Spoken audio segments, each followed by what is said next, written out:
Thiruvananthapuram Nedumangad market പുതിയ നിലവാരത്തിൽ നിർമ്മിക്കും. കുളവിക്കോണത്തിന് സമീപത്തായി സ്ഥിതി ചെയ്യുന്ന മുനിസിപ്പാലിറ്റിയുടെ കൈവശമുള്ള 2 ഏക്കർ 17 സെന്റ് സ്ഥലത്താണ് പുതിയ മാർക്കറ്റിന്റെ നിർമ്മാണം ആരംഭിക്കുക. പഴയ മാർക്കറ്റ് പൊളിച്ചുമാറ്റി 71,000 സ്ക്വയർ ഫീറ്റ് വിസ്തീർണത്തിൽ കിഫ്ബിയുടെ സഹായത്തോടെയാണ് 4 നില കെട്ടിടം നിർമ്മിക്കുക. 29.33 കോടി രൂപയാണ് പദ്ധതിക്കായി അനുവദിച്ചിരിക്കുന്നത്.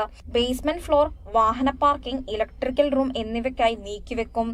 ഗ്രൗണ്ട് ഫ്ലോറിൽ 48 മത്സ്യ സ്റ്റാളുകളും 24 ഇറച്ചി സ്റ്റാളുകളും ഉൾപ്പെടെ 72 കടമുറികളും മറ്റു സൗകര്യങ്ങളുമാണ് ഉൾപ്പെടുത്തിയിട്ടുള്ളത്. 1-ാം നിലയിൽ പഴം, പച്ചക്കറി, പലവ്യഞ്ജനം വിൽപ്പനയ്ക്കായി 12 കടമുറികൾ സജ്ജീകരിക്കും.